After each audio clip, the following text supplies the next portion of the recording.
So I am really excited to have our guest today. This is Aeonghus Brownlee. He is a Scottish independence activist, a member of SNP, Scottish National Party, and he's former chairperson of the International Solidarity Committee of the Youth Wing of the SNP. And we're going to talk about Scottish independence, the SNP, and the recent developments over the past few days and week with Nicola Sturgeon's speech and announcement. So welcome, Aeonghus. Thank you very much. Thank you for having me. I'm excited to be here. I'm a bit of a fan of the show and watch everything that's going on in California with great interest. So it's great to be here to talk a little bit and inform your listeners a little bit about what's happening over here and what's been happening. Yeah, when I follow what's happening in Scotland, I notice a lot of parallels between the different movements and the motivations behind them and some of the dynamics involved. So definitely.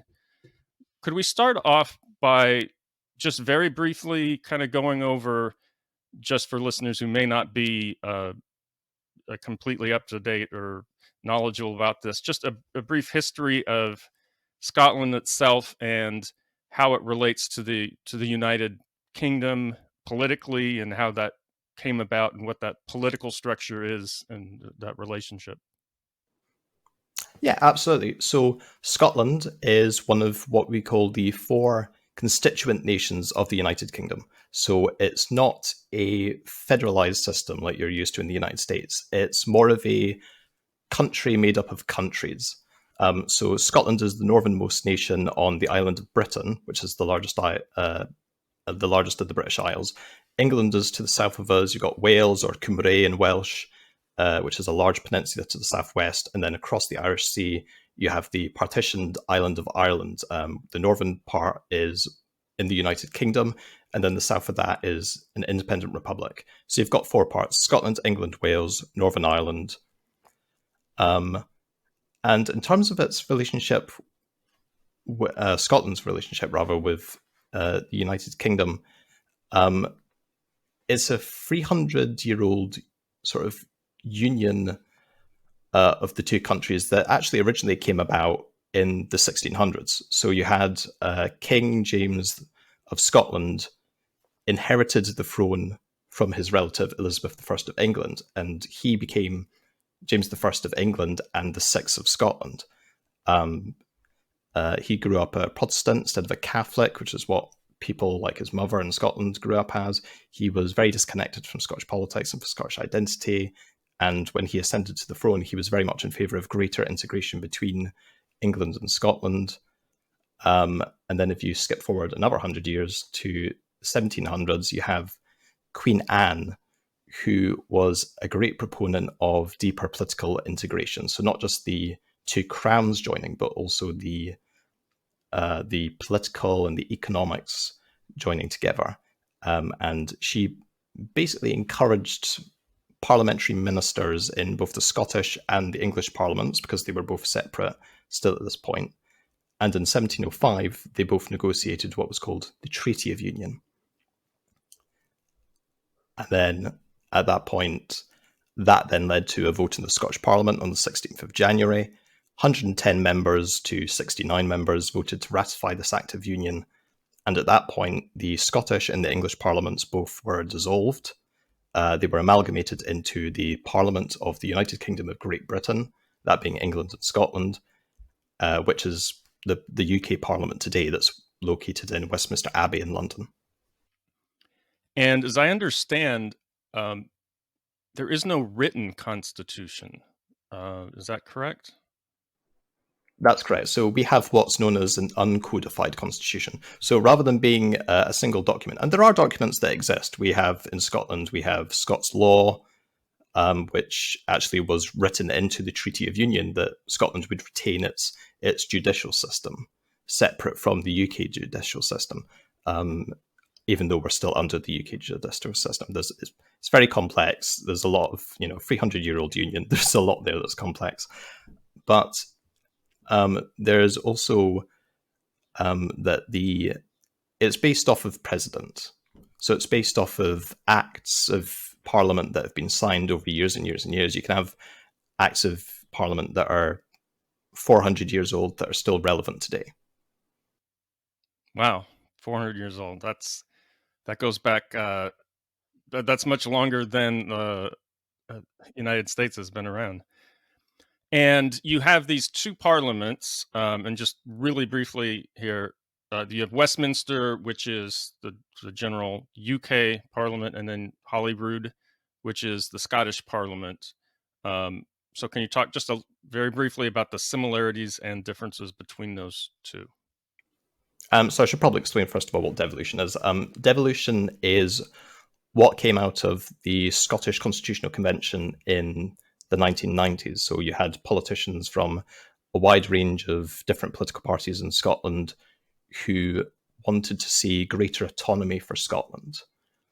And this eventually led to the Labour Party, led by Tony Blair at the time in 97, putting in the party's platform for election to hold a referendum on establishing what was at the time called the Scottish Assembly, but has since become the Scottish Parliament.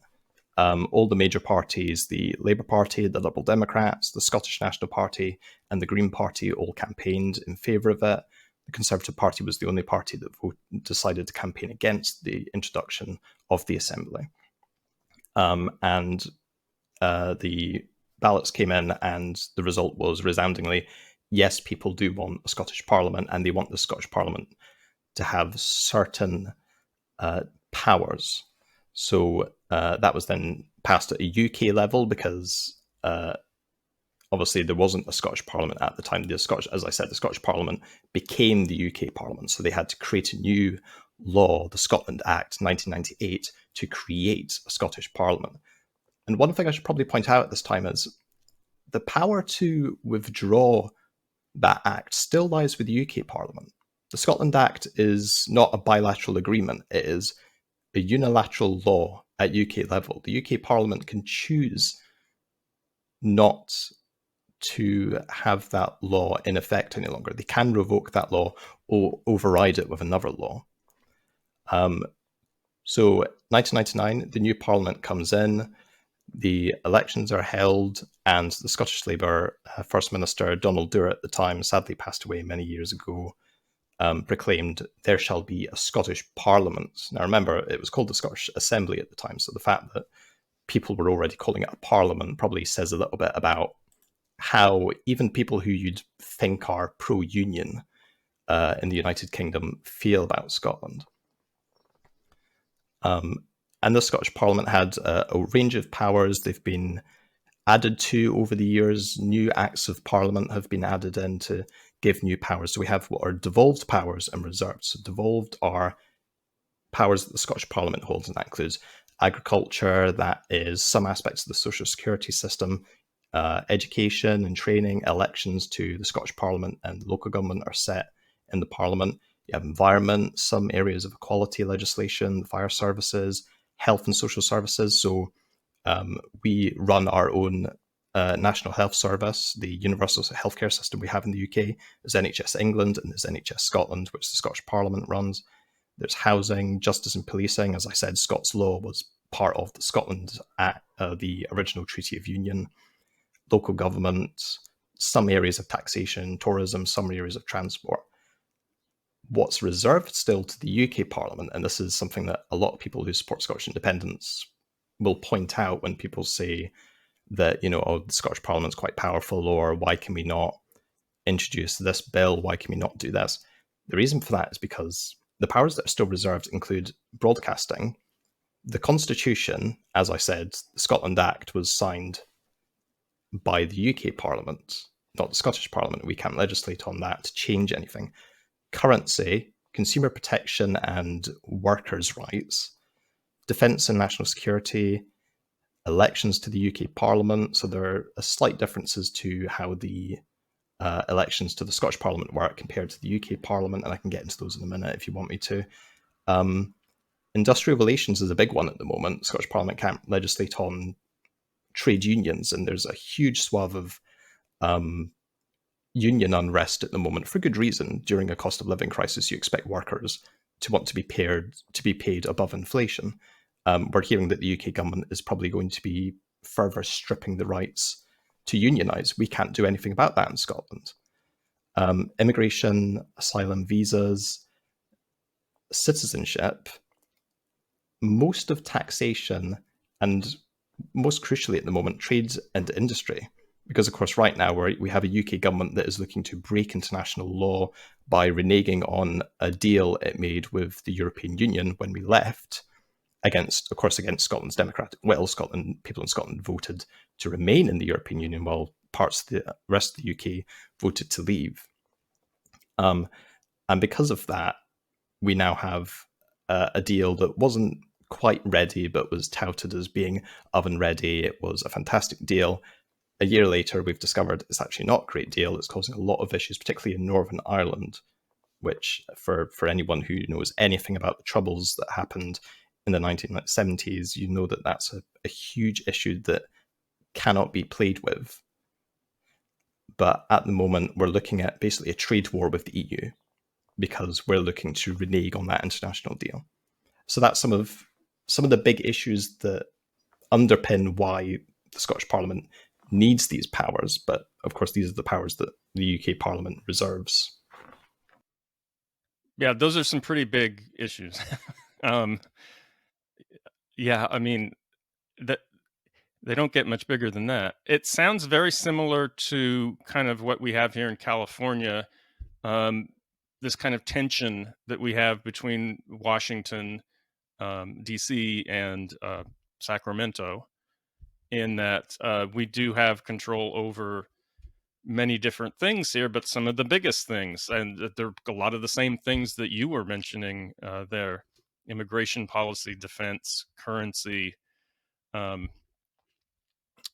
trade. Those kinds of trade is a big one over here.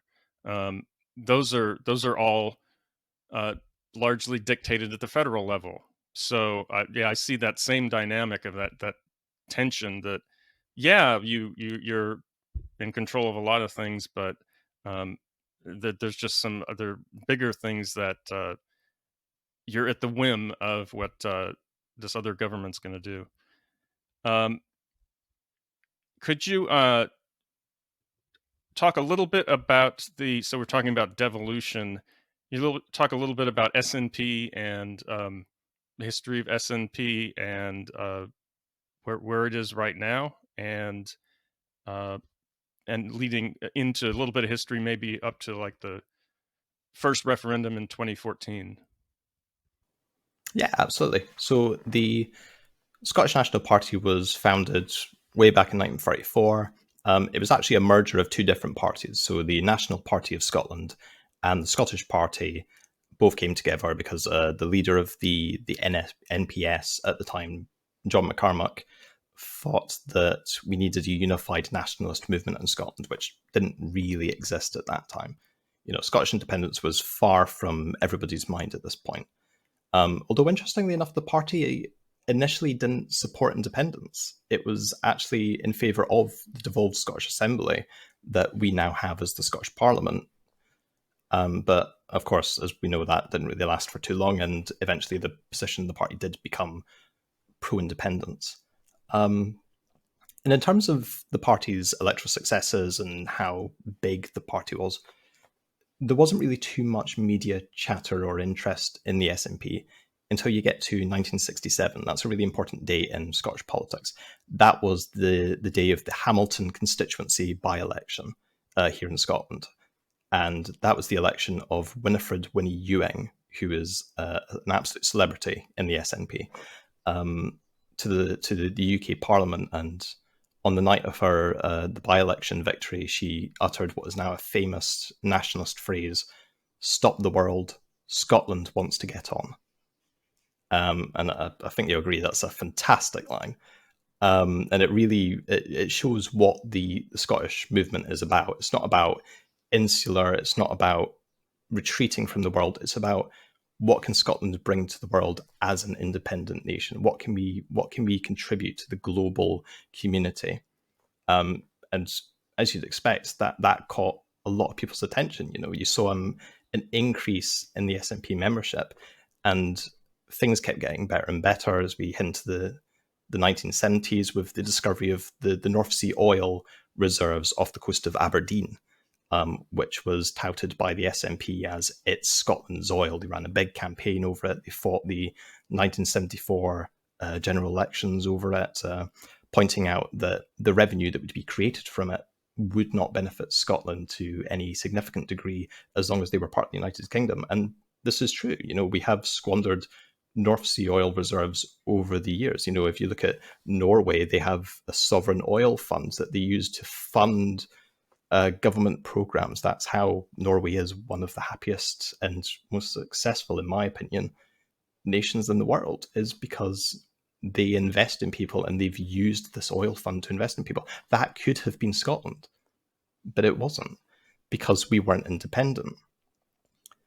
And actually, probably one of the most critical things that happened was what happened in 1979, and that is the first referendum on devolution. So I mentioned that in 1997, the Labour Party under Tony Blair held a referendum on a Scottish Assembly, but that wasn't the first referendum. There was actually one already in 97. The Labour Party had a minority in the UK Parliament, and the SNP had just enough seats to be able to prop them up in exchange for a referendum on a devolved Scottish Assembly with limited legislative powers like we have now.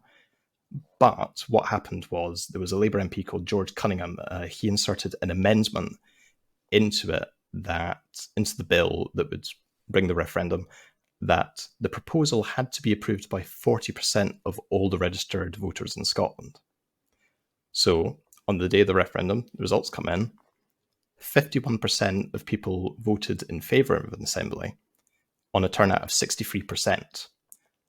But by those metrics, technically only 33% of the eligible electorate had voted in favour, which means it didn't meet that 40% threshold that was then amended in the bill.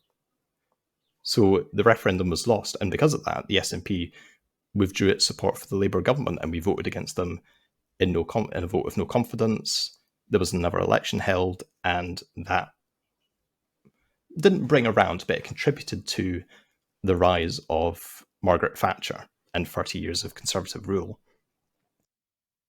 Yeah. So the SNP became gradually more and more popular over the past 20, 25 years. And there was this first referendum in 2014. So can you say a little bit about that, how that came about? And obviously it didn't pass, but what the result of that was and the ramifications? Yeah, absolutely. So the referendum came about because in this new Scottish Parliament, well, actually, before I get into that, there's probably one thing I should mention about the Scottish Parliament. It works on a form of proportional representation. So in the Scottish Parliament, there's not supposed to be what you'd call majority government, so one party having an overall amount of seats. So for the first few years, we had the Labour Party and the Liberal Democrat Party, a left-wing and a centrist party, in coalition with each other for the first two terms. Then in 2007, the SNP won a minority government under Alex Salmond. And then in 2011, by what is a fluke, the SNP managed to win a parliamentary majority. I think we had a parliamentary majority of one seat. This sent shockwaves through Scottish politics. And of course, in our party platform, one of the agreements that we had was that if we were elected and we could form a government, we would then push for an independence referendum. So at that point, the SNP leader at the time and the First Minister of Scotland, Alex Salmond, spoke to the then Prime Minister David Cameron, who was from the Conservative Party, and the Deputy Prime Minister Nick Clegg from the Liberal Democrat Party, to work on holding a referendum. Now, to be able to do that, in theory, and we'll get into this a little bit later, the Scottish Parliament needs to be given what is called a Section 30 order. So very briefly, what that is, it's the technical name that refers to a section of the Scotland Act 1998 that created the Scottish Parliament that allows the Scottish Parliament, Holyrood, to legislate in an area that is usually reserved to Westminster. So things like trade, things like larger parts of the equality law, or electoral franchising. And these are powers that have been used 16 times since the Scottish Parliament was created in 1999. The agreement was then passed that the Section 30 order would be given, and David Cameron and Alex Salmond signed what was dubbed the Edinburgh Agreement that would legislate for the referendum. In that, the Scottish Parliament was given the power to set the question of the referendum. Do you want Scotland to become an independent Scotland? Yes or no. The eligibility and the franchise of it. So obviously people who live in Scotland and have British citizenship could vote. European Union citizens who lived in Scotland but were not native to Scotland, as it were allowed to vote. And crucially, 16 and 17-year-olds were allowed to vote in the referendum. This was the first time in UK politics that 16 and 17-year-olds could vote. That is now the standard in Scotland, as is European Union citizens being allowed to vote. And finally, which body would be able to organise the referendum vote? So that was the Scottish Parliament working with the UK Electoral Commission, which is the independent body that oversees all the elections across the UK. So this was agreed by David Cameron. They had the referendum, and I believe it failed about 55 to 45, correct? It did, yeah. So the 18th of September, the vote was held. 19th of September, the results come in. It is 55% against independence on a turnout of 85%, which is about 4.3 million people. Population of Scotland is 5.5 million. So you're talking a pretty large swath of the population voting in this referendum. My home county actually voted no to independence. Interestingly, as did our capital city, Edinburgh. But interestingly enough, the city of Glasgow did not. Glasgow is our largest city. It's to the west coast. It's one of these cities that was actually very, very poorly managed during the miners' strikes, during Thatcher's privatisation and shutting down the coal mines. It's a very working class area. It was, until recent history, a Labour stronghold. The Labour Party dominated there. It was their grip on Scotland. And they were the largest area to vote yes. I do want to get into this announcement about the proposed second referendum, but before we do that, maybe just go over kind of just the state of the SNP at the moment, like membership, the different groups that are involved with it. I know you were former chairperson of the part of the youth wing that's international solidarity. So maybe just a little bit about just where the SNP is now and some things about it. Yeah, well, first of all, I should give you a little outline of what exactly is the SNP. So we're Scottish nationalists, we're pro-independence. We're described as being social democratic, which for your listeners in an American context, you're probably looking at people like Bernie Sanders, Alexandria Ocasio-Cortez, people like that. We're big tent, so we're not just left-leaning people. We have conservatives, we have liberals, we have people further left on the political spectrum. And the main reason for the SNP is, of course, Scottish independence and membership of the European Union, all based on a platform of civic nationalism. We're not ethnic nationalists. We don't think that Scotland is just for people born in Scotland. We're very welcoming of new Scots. We have a lot of new Scots in big parts of our party. We have people from Ireland, we have people from the rest of Europe, we have Americans, we have Canadians, we have Australians, we have people from South Africa, all different parts of the world involved in the SNP. We're the largest political party in Scotland, so we have 119,000 members. we have, and actually in terms of membership, we're the third largest political party in the whole of the United Kingdom, just behind the Labour Party and the Conservative Party. In terms of where we are with parliamentary seats, we have 64 out of 129 seats in the Scottish Parliament, so that's one short of a majority, and we hold 45 of the 59 seats in the House of Commons allocated to Scotland, so we have the majority of seats in the House of Commons as well. The leader of the SNP is a woman called Nicola Sturgeon. She's served as First Minister since November of 2014. She's served 3 consecutive terms, and before that she was actually the Deputy Leader of the SNP and the Deputy First Minister underneath Alex Salmond, and re-elected again in the recent Scottish Parliament election, which was the 18th of May in 2021. And currently, the SNP is in coalition with the Scottish Greens for the Holyrood. Yeah. So in the Scottish Parliament, as I said, we were one short of the majority. That's fine. That's how the Scottish Parliament is supposed to work. 2011 was, as I said, it was a wild card.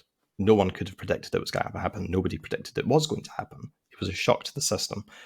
So in 2016 election, we ruled as a minority government relying on votes from different parties like the Greens, the Labour Party, the Conservatives, the Liberal Democrats.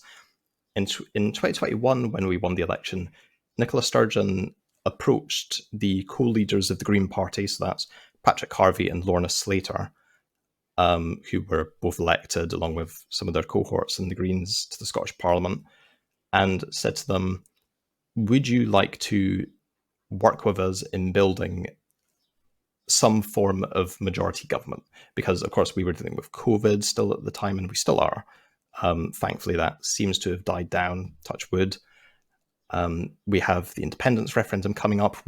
Both parties committed in their party platform that if a majority of pro-independence parliamentarians were elected, that would be a mandate for a second referendum. That did happen. The Greens and the SNP make a parliamentary majority. This was simply about cementing that in government. And in return for that, the Greens would take on 2 ministerial positions. That was Lorna and Patrick that took those on. And in fact, they've become the first ever Green Party politicians in the United Kingdom to become ministers in government.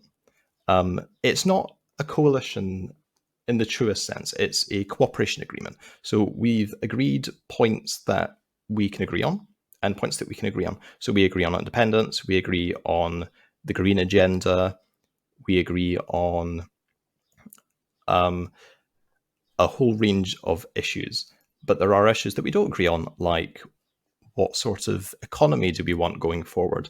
How do we want to measure said economy? What kind of international relations do we want? The Greens are anti-NATO, the SNP is pro-NATO.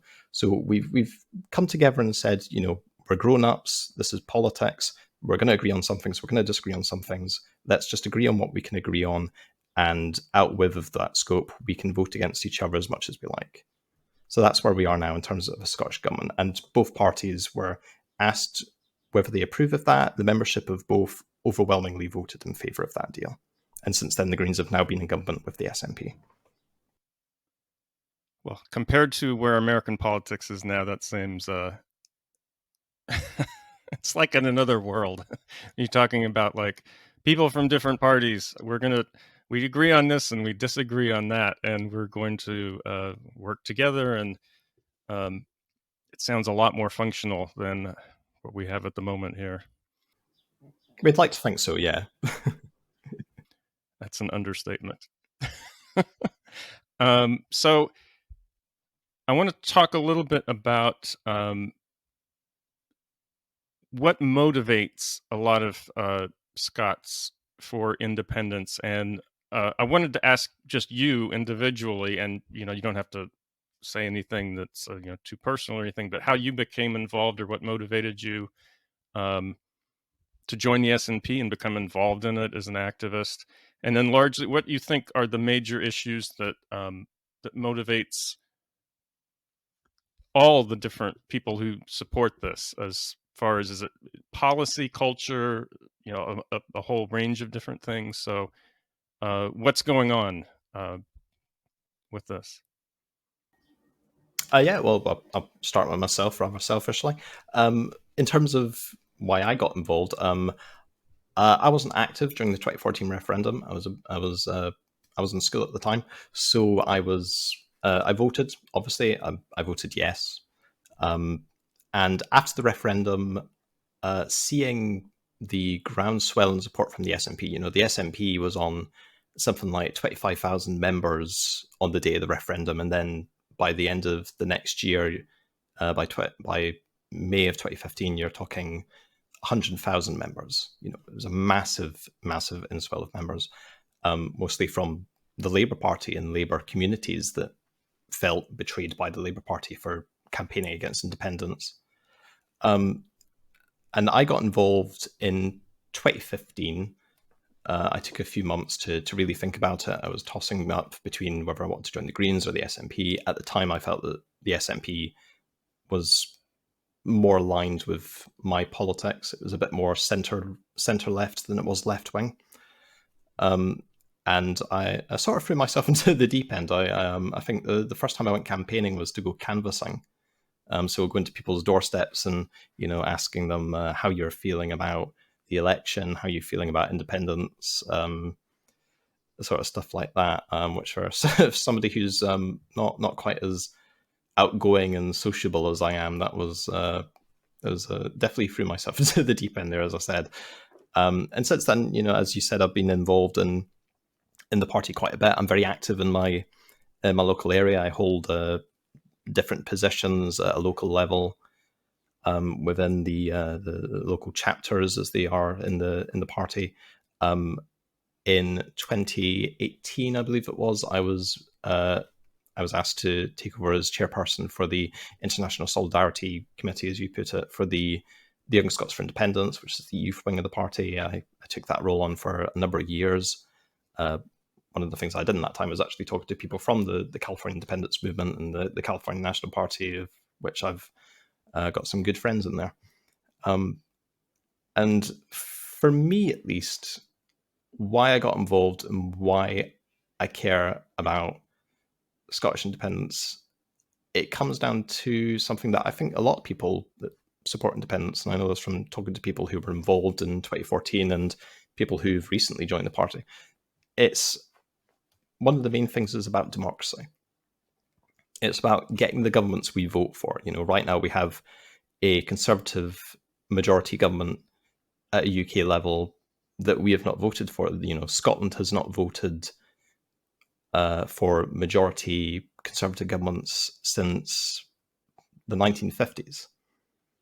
We're talking over 70 years of Labour Party or SNP voting, and the same in the Scottish Parliament. We vote for the SNP, we vote for the Labour Party, we don't vote for Conservative governments. We're not a very conservative country. There's conservative elements, and I'm not going to deny that there's conservatism in Scotland, but we're more of a centre left to left leaning country.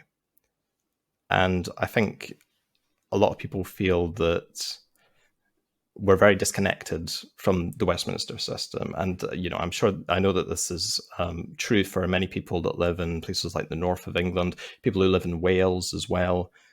There's this disconnect from this centralized government who do control all these powers. And again, I've mentioned this quite a few times, and I'm going to keep repeating it.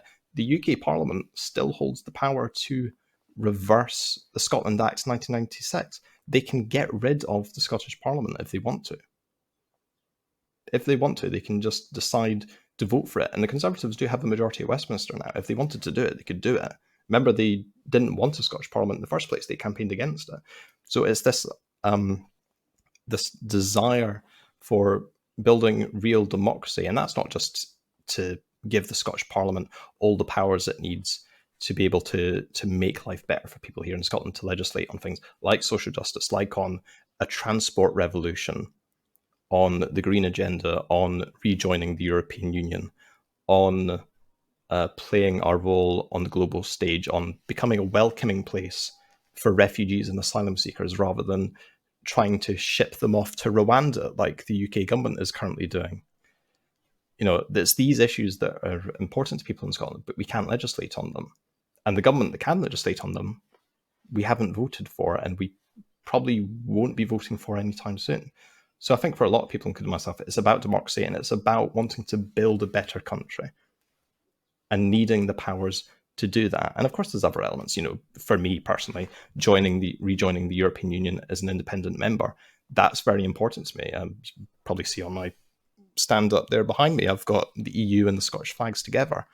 I'm a big proponent of the EU. I'm not quiet about that, despite all of its flaws. But again, we were taken out of the European Union against our will, despite voting 63% in favour of staying in the EU. These are all issues that have been taken by other people that should have been decisions made by Scotland. So I think, if you ask the majority of people, it would be democracy, it would be building a better country. It's just wanting the ability to go in a different direction than we're being dragged in, as Nicola Sturgeon puts it, by the UK government.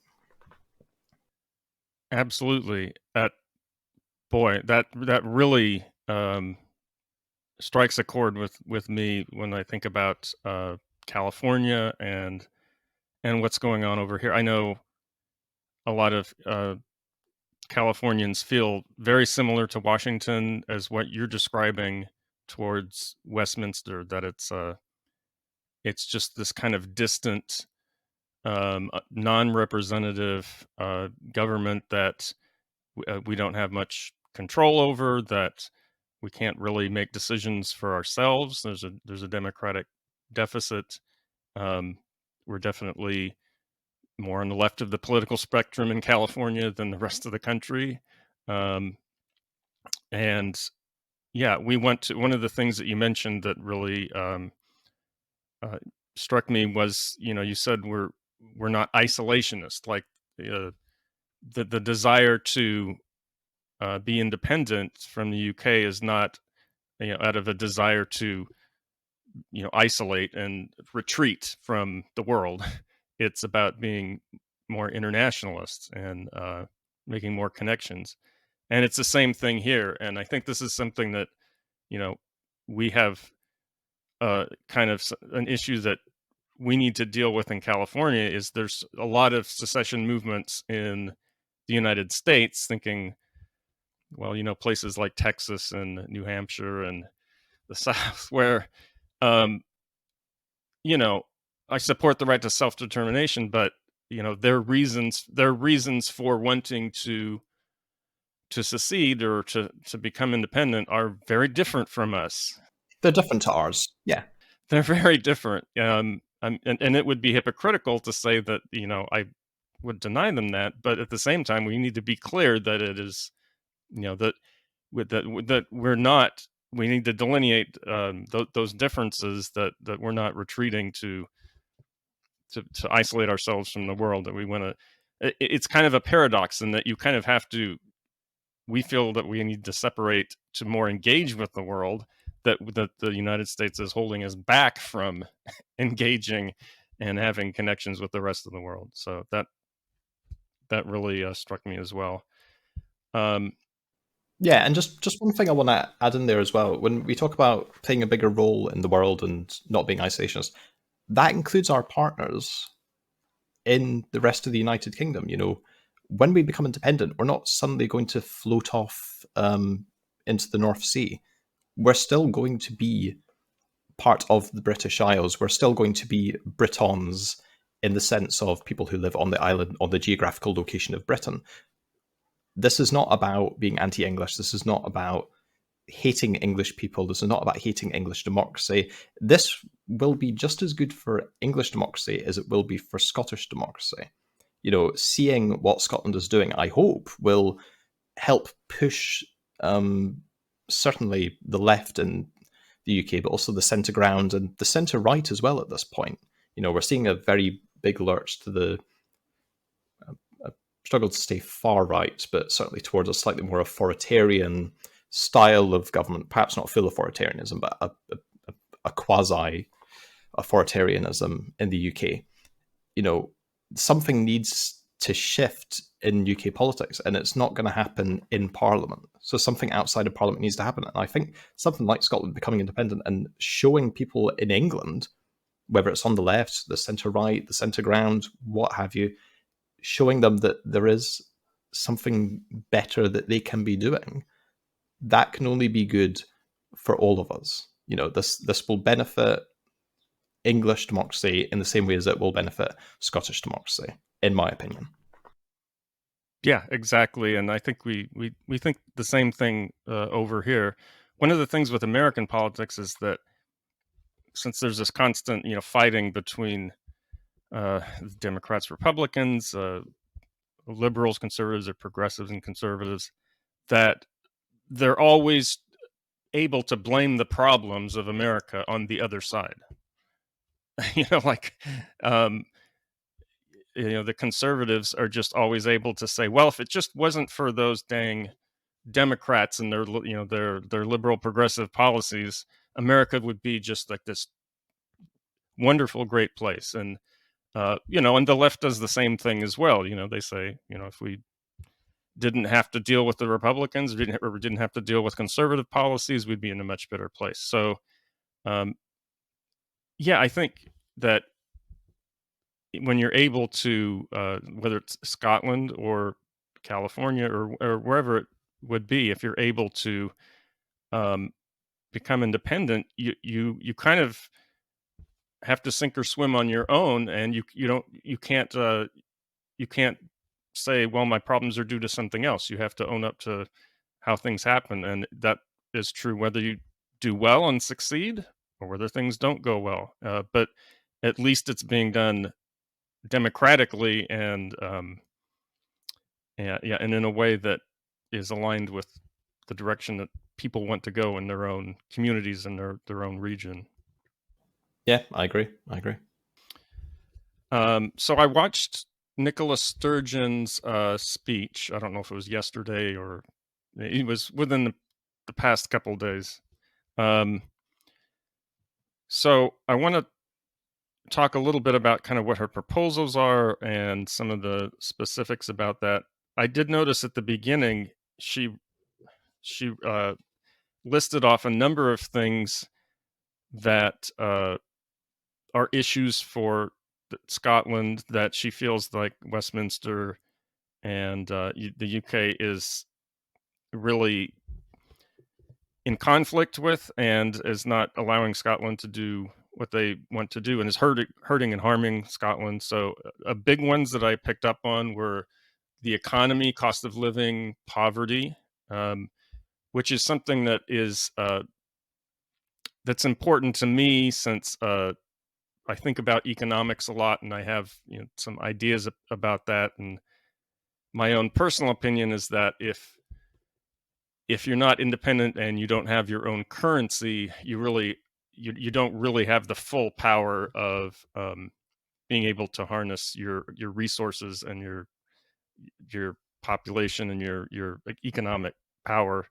So that's a big thing that resonated with me. But she also mentioned things like trade, which is also something that's a big deal here in California. How we have to go through all these federal red tape before we're able to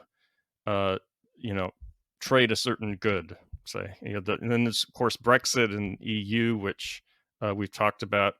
But she also talked about human rights, unionization, climate change, how you're not able to address that as well. Westminster governments we don't vote for, imposing policies we don't support, too often holding us back from fulfilling our potential. That reality has rarely been starker than it is now. The Conservatives have just 6 MPs in Scotland, barely 10% of Scottish representation, and yet they have ripped us out of the EU against our will. They have created the worst cost of living crisis in the G7 and saddled us with the second lowest growth in the G20. They are intent on stoking industrial strife, demonising workers and provoking a trade war. Businesses and public services are struggling for staff because freedom of movement has been ended. Our young people have been robbed of opportunity. Presiding Officer, the Scottish Government will do everything in our power to mitigate the damage. But that is not enough. Our country deserves better. And yet this Parliament, looked to for leadership by so many across Scotland, does not have the power to tackle the root causes of the financial misery being inflicted on millions. We lack the full range of levers to shape our economy and grow our country's wealth. We are powerless to stop our budget being cut. We can't block the Tories' new anti-trade union laws or stop them tearing up human rights protections. We're not able to restore freedom of movement. And while we invest billions in measures to help with the cost of living, tens of thousands of children can be pushed deeper into poverty at the merest stroke of the Chancellor's pen. And she mentioned a few times freedom of movement. Can you say a little bit about, she mentioned that 2 or 3 times. What is she talking about specifically with that?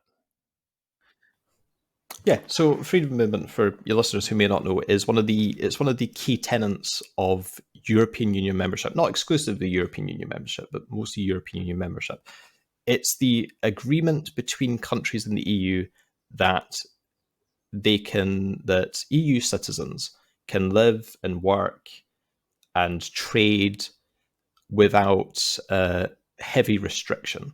So you don't need all you need is a passport, and you'd be able to travel from one end of the European continent to the other if they're members of the European Union.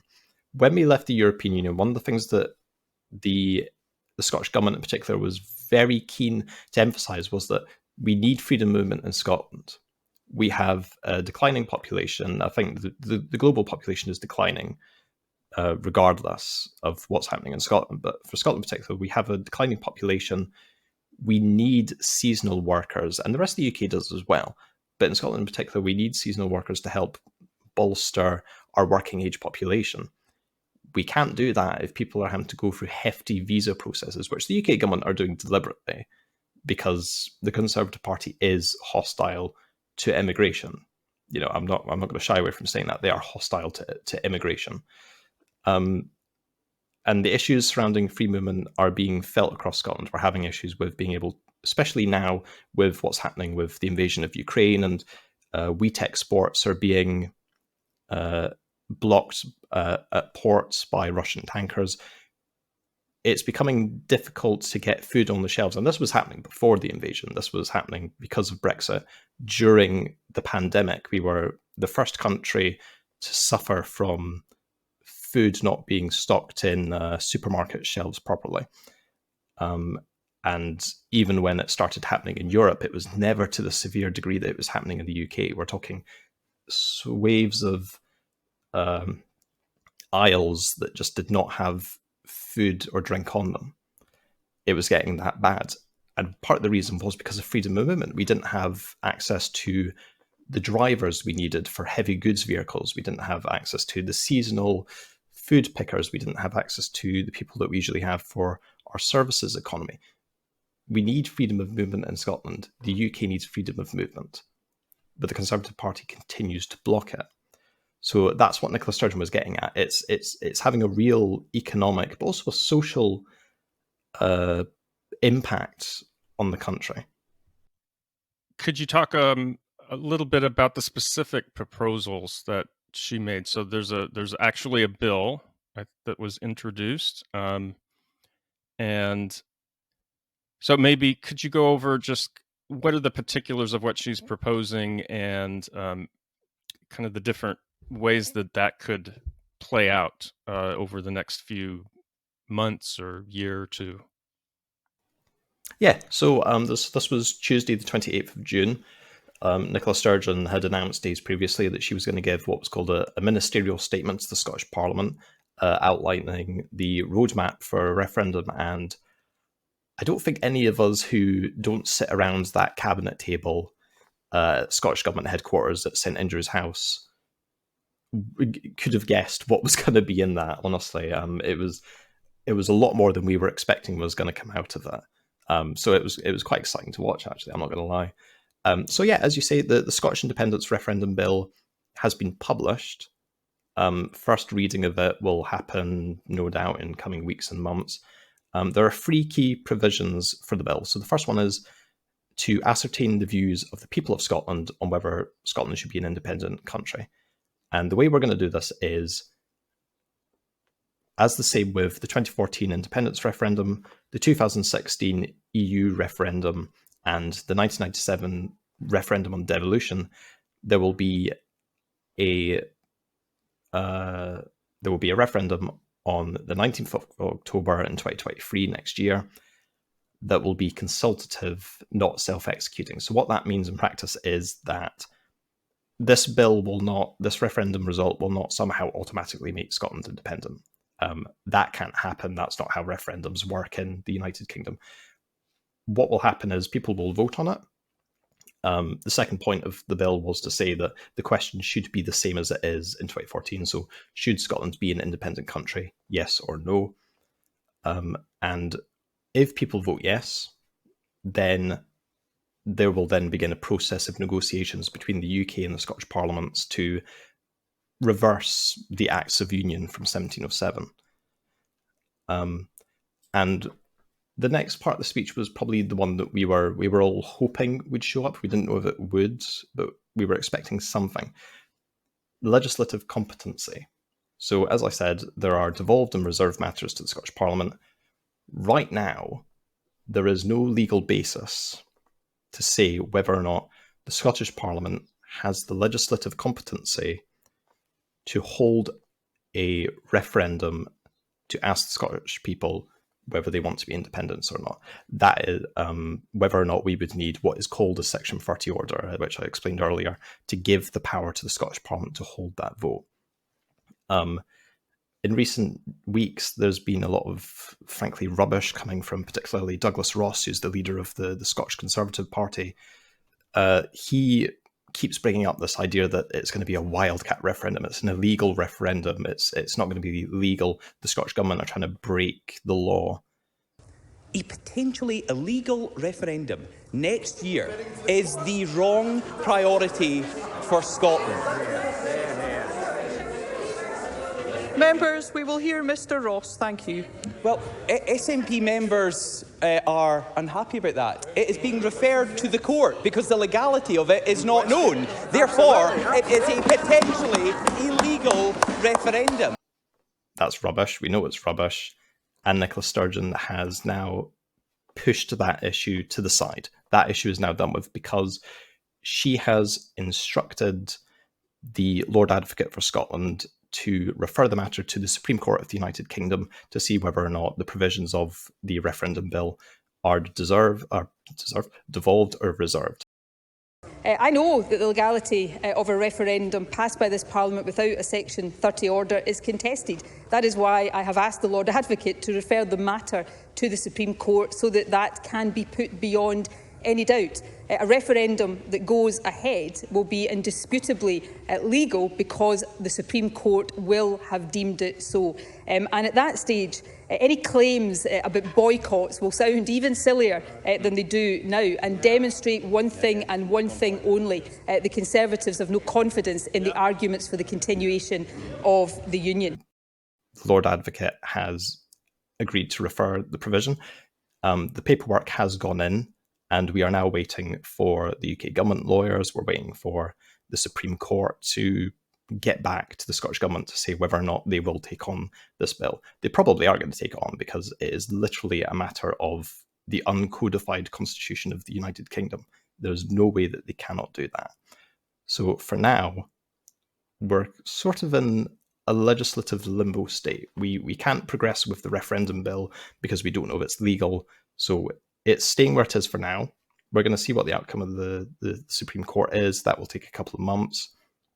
We're hoping that the judgment will be in before the 19th of October 2023. That is the date that has been outlined for the referendum. And so if I understand what she was saying correctly, I mean, obviously you would hope I mean, you're hoping that they would rule in your favor, that yes, you can have the referendum. But then I think what she was saying was that if the court says, no, you're not allowed to have this, I think the words that she used, she said it would be the result of the legislature. It wouldn't be like she wouldn't be blaming the court.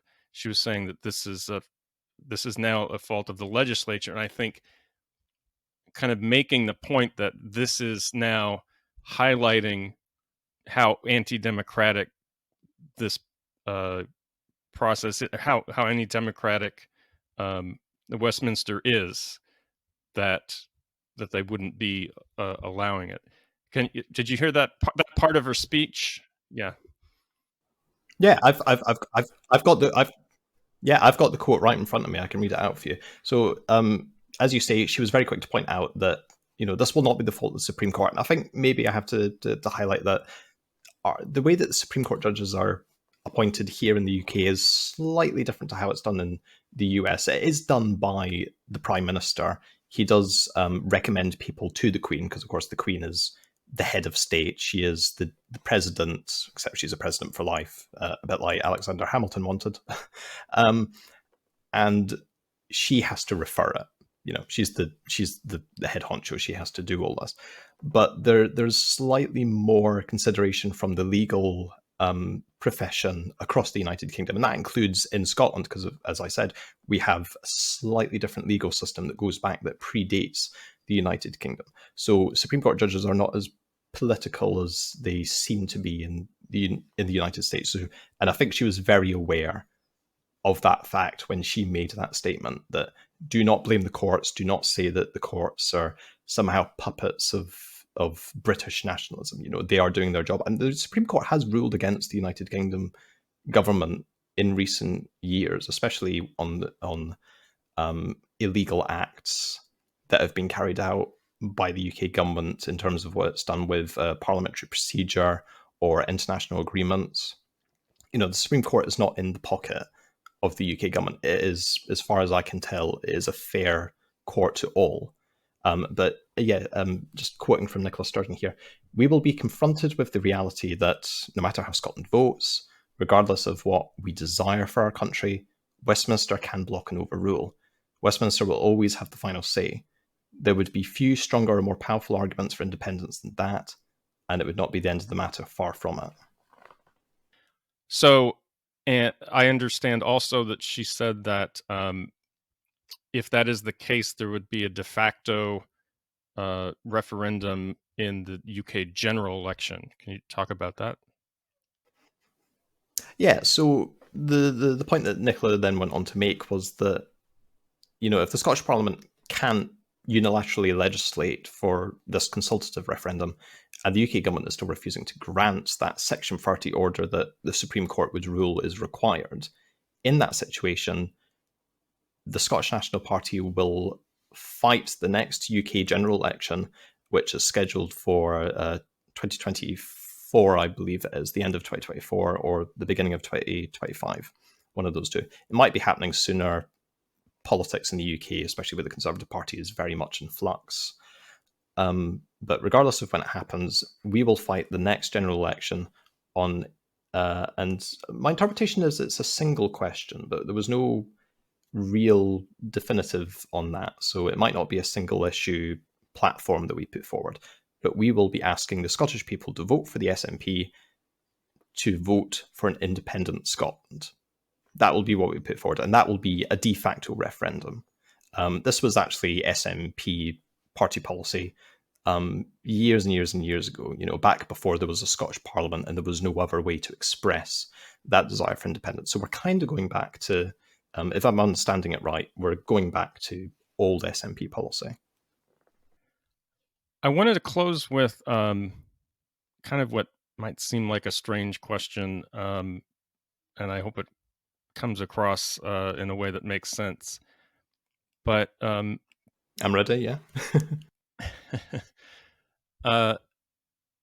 So there's different levels of feeling that you can have about independence as far as, well, I'll just give my own personal kind of feeling. So when I first was thinking about it, my original thoughts were very policy oriented, like, we would be able to do things that we can't do now.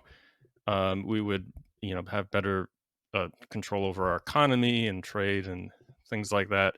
So it was, very kind of concrete, wonkish kind of things that this would be better. And there's always a cultural aspect to it as well.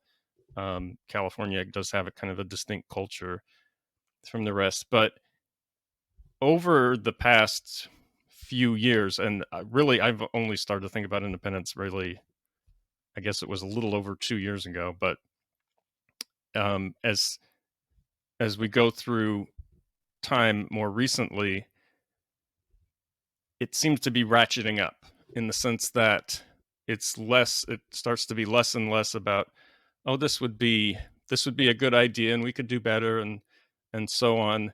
And it's more like, okay, no, this is getting a little bit more serious. Like, we need to do this more to protect people. We need to do this more to protect ourselves.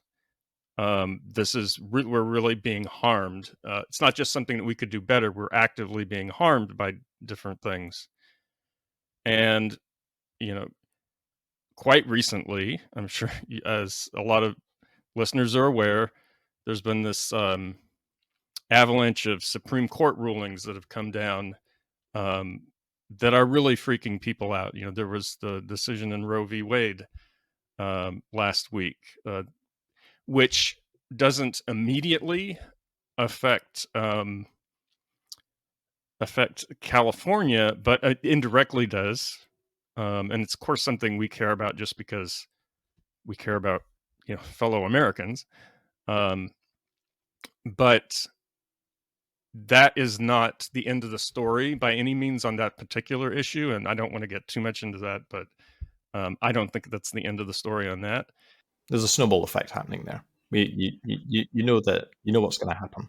There is a snowball effect, and then there's been a couple rulings on, undermining separation of church and state. There will be a ruling coming up next week that we're pretty certain will kind of strip a lot of authority away from federal agencies to regulate consumer products and the environment, and basically allow corporations to do pretty much what they want to do. So there's just all these things, coming around, and this is not even getting into the fact that, we had an attempt to overthrow the government that a significant part of the country doesn't seem to understand what even happened or the reality of it. So it feels a lot more urgent here is kind of what I'm getting at. What is the sense there? I mean, is it, I know that, definitely there's a lot of policy stuff, but do people feel like a real sense of urgency in the sense that I really feel this is affecting my life? Like that's what it feels like in California now. Like, this is really hitting home. Is that kind of sense hitting with a lot of people in Scotland? I think the same as in the United States. I think right now, yes. I think we've just had the UK government announce that they're looking to pull out of the European Convention on Human Rights. And just to quickly explain what that is, this is a convention that was brought in after World War II to protect citizens of Europe. It's not a European Union thing. This is a Council of Europe thing. This is countries with and without the European Union. Only 2 countries have ever withdrawn from this. One of them was Greece during a short-lived coup. They subsequently rejoined afterwards. The other country is Russia this year, after invading Ukraine. The only country that is still outside of the ECHR is a war criminal state. That's what the UK government is looking to do. And they're looking to introduce, obviously it's to do with Brexit. They want to have their own British Bill of Rights. They feel like the European Court has interfering too much in UK domestic legislation. These are very basic human rights that it's not that intrusive. It's basic human rights that even at a UN level, and actually on the UN as well, there was an attempt by the Scottish Parliament. This goes back to competency. We were trying to introduce the UN Convention on the Rights of Children into Scots law, so it would be part of the Scottish legal system. The UK government referred the matter to the Supreme Court because they felt it fell out with the legislative competency. So instead of negotiating with the Scottish Parliament to say, this is a matter of human rights, we can talk about this is fine, we can give you a Section 30 order or something, we can amend the 2016 Scotland Act, which replaced the 1998 Act. They decided that no, having a human rights bill like this will affect the UK government's ability to legislate on certain areas. And this is a consistent thing that's happening with Brexit. We had the Internal Market Bill that seeks to regulate the market within the United Kingdom after Brexit to pull away from some of the European Union measures. Scotland wants to, of course, remain aligned with the European Union because it will make the application process for EU membership, once we're independent, easier to perform. This is another matter where there are dangerous implications around the very democracy of the Scottish Parliament. The competency of the Scottish Parliament is at threat here. And if you bring all of these examples together, I think people, at least people who are very tuned into Scottish politics, and particularly on the independence side of the debate, are starting to feel that gnawing fear that a lot of people like yourself and within the California independence movement, and indeed just the human rights movement in general in the United States, are starting to feel. I would say that very much that's starting to grow over here as well. Well, I really appreciate you joining me today and informing everybody about what's going on and the current events.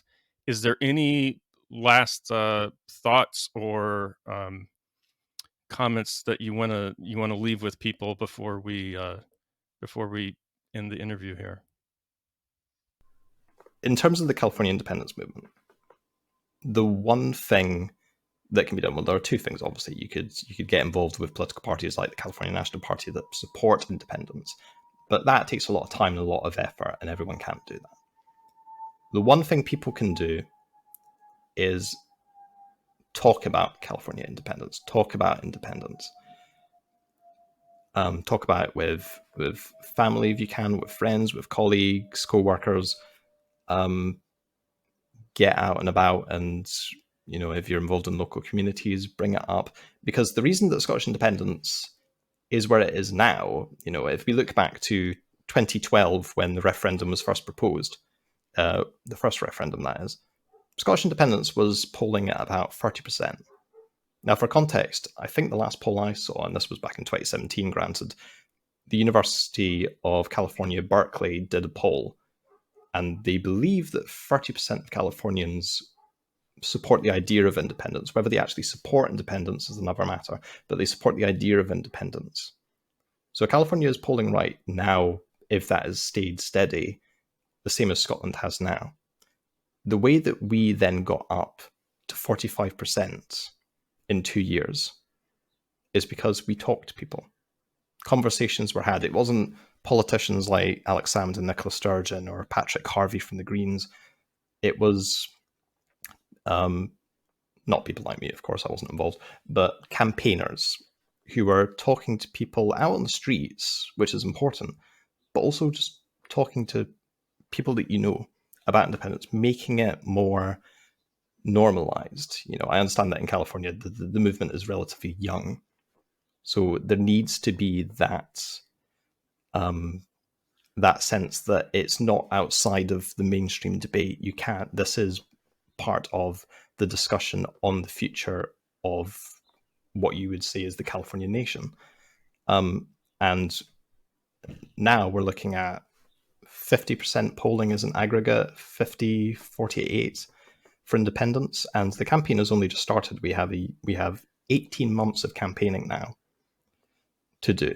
I'm confident that if we're campaigning like we were in 2014, plus with the arguments that we now have and the arguments that the UK, the British nationalist parties rather, don't have anymore, we can win this, and we can win it not through fear, but through talking to people about what can our country be, what can we do differently. So I would say that's something that needs to be discussed more in the California independence movement. You need to get out, you need to speak to people, because that's how you're going to win. That's how any of us are going to win. Well, we are definitely supportive of Scottish independence here in the California independence movement, and we wish you the best in the coming weeks and months and years. And I really look forward to the relationships and the connections that we make between the two movements as we go on in the future, for both of us. Yeah, I'm right there with you. Likewise, absolutely. Thanks again for stopping by and talking, and we'll talk to you later. Thank you very much.